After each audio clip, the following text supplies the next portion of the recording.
Merry Christmas. This is probably an important study. This is on wreath. Okay? Wreath is in the Bible 8 times. Most of it is Exodus 28, which I wanted to read to you, but the book that I'm reading from is not the King James. So guess what? It doesn't use wreath. There's 8 occurrences of wreath in King James. I don't have King James. What I'm going to do is tell you about what it is using, okay? And then you get a little mad because why are they using it, okay? So I would just like to say, if your Bible has a 4-word, it's probably a forewarning. Okay, and guess who wrote this one? Alex Jones. Right? So, I don't know. For some reason, Alex Jones thought it would be funny maybe to take the word wreath out and replace it. This one he replaced it with was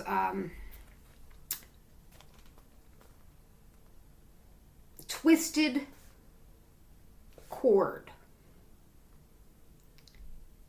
And in the Chronicles one, he switched it to Filigree. So, that's weird, right? Alright, let me just read you the 8 wreath quotes from King James. Exodus 28:14. 2 chains of gold, pure gold. 2 chains, pure gold at the ends of wreathen work. Thou shalt make them, and fasten the wreathen chain to ouces. O-U-C-E-S. Looked up what this book uses for that, and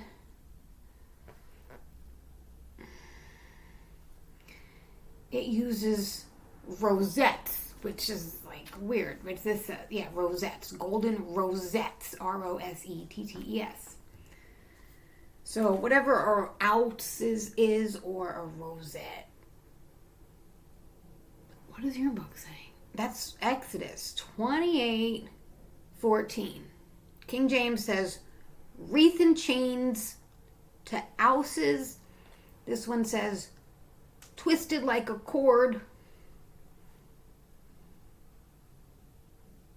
chain to rosettes. Okay? So, all right. With the wreathen, 8 wreathen. Exodus 28:22. Thou shalt make upon the breastplate chains at the ends of the wreathen work of pure gold. We are talking about the pectoral ephod. You know what I'm saying? This is the priestly vestments, the ephod, the pectoral of judgment, and then it goes down to the robe and the diadem, which is like the crown. So, I'm going to read you the whole story, but I just want to read you these wreathen quotes straight down. 8 of them, okay? Exodus 28:24. Thou shalt put the 2 wreathen chains of gold in the 2 rings which are at the end of the breastplate. And the other 2 ends of the 2 wreathen chains thou shalt fasten in the 2 ouces and put them on the shoulder pieces of the ephod before it. Exodus 39:15. They made upon the breastplate chains at the ends of wreathen work of pure gold. Exodus 39:17. And they put the 2 wreathen chains of gold in the 2 rings at the ends of the breastplate. Exodus 39:18. At the 2 ends of the wreathen chain, they fastened the 2 ouches and put them on the shoulder pieces of the ephod before it. 1 Kings 7:17. And the nets of checker work and wreaths of chain work for the chapters, which were on the top of the pillars. 7 for the one chapter, 7 for the other chapter. 2 Kings 25:17. The height of the one pillar was 18 cubits, and the chapter upon it was brass, and the height of the chapter 3 cubits, and the WREATHen work, and the pomegranates upon the chapter round about it, all of brass, and like unto these had the second pillar with WREATHen work. 2 Chronicles 4:12, to wit, the 2 pillars and the pommels and the chapters which were on the top of the 2 pillars, and the 2 wreaths to cover the 2 pommels of the chapters which were on the top of the pillars. 2 Chronicles 4:13, and 400 pomegranates, and 2 wreaths, and 2 rows of pomegranates on each wreath to cover the 2 pommels of the chapters which were upon the pillars.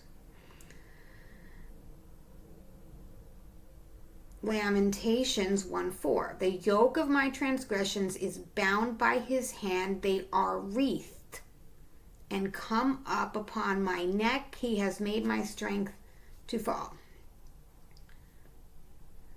Okay, so that's the 8 wreath quotes. Let me just read you the whole 28. Unfortunately, I'm going to have to struggle through the interpretation and try to add wreath in there because they use twisted chords in this one. I'm reading Exodus 28. From the sons of Israel,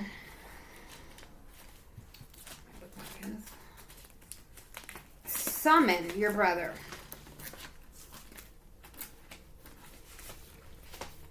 Aaron and his sons to be priests in my service. Aaron, Nadab, and Abihu, Eleazar, Ithamar, the sons of Aaron. For Aaron, your brother, you are to make sacred vestments to give dignity and magnificence. You are to instruct all the ablest craftsmen whose ability I have given them to make Aaron's vestments for his consecration to my priesthood. These are the vestments that they must make: a pectoral, an ephod, a robe, an embroidered tunic, a turban, and a girdle. They are to make sacred vestments for your brother Aaron and his sons to be priests in my service. They must use gold, purple stuff, violet shade, red, crimson stuffs, and fine twined linen. Okay, for the ephod, they are to make of gold and purple stuffs, violet shade, red crimsons, fine twined linen, the work of a skilled embroiderer. It must have 2 shoulder straps fitted to it to join the 2 ends together, the woven band on it to hold it is to be similar workmanship and form one piece with it, must be of gold and purple stuffs, violet shades, red, crimson stuffs, and fine twined linen. You will then take 2 onyx stones and engrave them with the names of the sons of Israel, 6 of the names on one stone, the remaining 6 on the other, in order of their birth. With the art of a jeweler and an engraver of seals, you are to engrave the 2 stones with the names of the sons of Israel and mount them in the settings of gold mesh. You are to fasten the 2 stones commemorating the sons of Israel to the shoulder straps of the ephod. In this way, Aaron will bear the names on his shoulders in the presence of the Lord, so as to commemorate them. You must also make, this one says gold rosettes, but this is, it says you must also make gold rosettes and 2 chains of pure gold twisted like a cord. So I'm going to replace that with WREATHen. You are to make also gold rosettes and 2 chains of pure gold WREATHen. You are to attach these cord-like chains to the rosettes. Okay. Now, golden rosettes, I have it said ounces. Ouces. Okay. You are to make the pectoral of judgment. This one probably says breastplate. Finely brocaded, of the same workmanship as the ephod. You are to make it of gold and purple stuffs, violet shade, red, crimson stuffs, fine twined linen. It is to be square, doubled over, a span in length and a span in width. In this you are to set 4 rows of stones, sard, topaz, carbuncle for the first row, emerald, sapphire, diamond for the second row.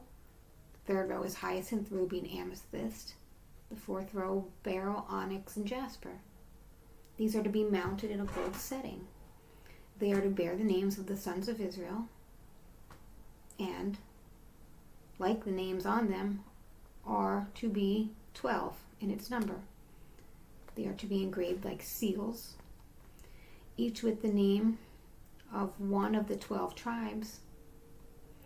For the pectoral breastplate, you will make chains of pure gold WREATHen, twisted like cords. For the pectoral, you must make 2 gold rings and fix them to its upper corners. You must fasten 2 gold cords to the 2 rings.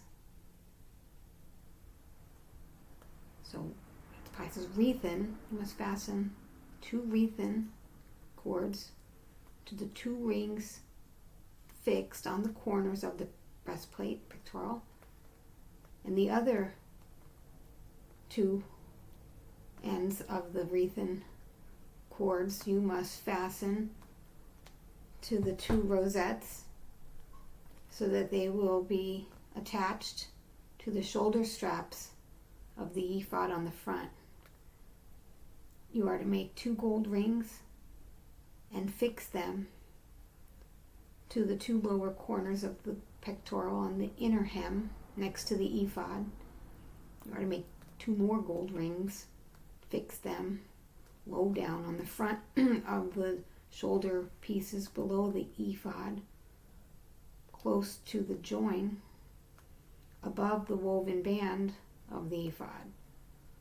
You must secure the pectoral by passing the ribbon of violet and purple through its rings and those of the ephod, so that the pectoral will sit above the woven band and not come apart from the ephod.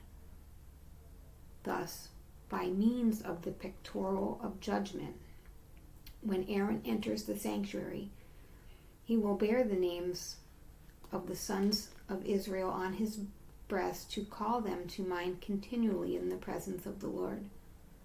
And to the pectoral of judgment, he will add the Urim and the Thummim, so that Aaron may have them on his breast when he goes continually into the Lord's presence. Thus, in the presence of the Lord, Aaron will continually bear on his breast the oracle of the sons of Israel.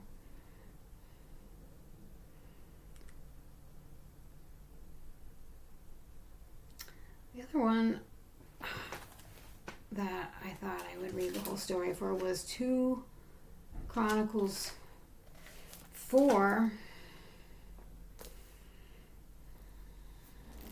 This, it doesn't use, King James uses WREATHen. Edward Jones here uses Filigree. This is what it says. He made the altar of bronze. This is 2 Chronicles 4. 20 cubits long, 20 cubits wide, 10 high. He made the sea of cast metal, 10 cubits from rim to rim, circular in shape, 5 cubits high. A cord 30 cubits long gave the measurement of its girth. Under it and completely encircling it were animals shaped like oxen. They went round the sea over a length of 30 cubits. The oxen were in 2 rows of 1. The same casting with the rest. It rested on 12 oxen, 3 facing north, 3 facing west, 3 facing south, 3 facing east. On these, their hind quarters, all turned inward, stood the sea. It was a hand's breadth in thickness, and its rim shaped like the rim of a cup, like a flower. It could hold 3,000 baths. He made 10 basins, arranging 5 on the right-hand side and 5 on the left-hand side for washing the victim for the Holocaust, which was purified there. But the sea was for the priests to wash in. He made 10 golden lampstands in a way prescribed and placed them in the Hekel, capital Hekel. 5 on the right, 5 on the left. He made 10 tables and placed them in the Hekel. 5 on the right and 5 on the left. He made 100 gold sprinkling bowls. He made the court of the priests and the great court with its gates and plated the gates with bronze. He placed the sea some distance from the right-hand side to the southeast. Huram made the ash containers and the scoops and the sprinkling bowls, and he finished all the work that he did for King Solomon on the temple of God. 2 pillars, 2 moldings of the capitals surrounding the pillars, 2 sets of WREATHen work, filigree, to cover the 2 moldings of the capitals surmounting the pillars, 400 pomegranates for the 2 sets of WREATHen filigree. The pomegranates of each set of filigree were in 2 rows. 10 stands and the 10 basins on the stands, the 1 sea, and the 12 oxen beneath it. Ash containers, scoops, forks, and all the accessories made by Huram-Abi of burnished bronze for King Solomon for the temple of the Lord. The king made them by the process of sand casting in the Jordan area between Succoth and Zeradah. Solomon made all these articles in great quantities, no reckoning being made of the weight of bronze. Solomon placed all the furnishings that he made in the temple of God, the altar, and the tables, and the tables for the loaves of offering, the lampstands, the lamps to burn as prescribed, in front of Dibber, capital D-E-B-I-R. in front of Deborah of pure gold, the floral work, lamps, the extinguishers of gold, and it was pure gold, the knives, the sprinkling gold, incense boats of fine gold, the door of the temple, the inner doors for the Holy of Holies, and the temple doors for the Helkah of gold. So all the work that Solomon did for the temple of the Lord was completed, and Solomon brought what his father David had consecrated, the silver and the gold, and all the vessels, and put them in the treasury of the temple of God. And then they brought the ark in.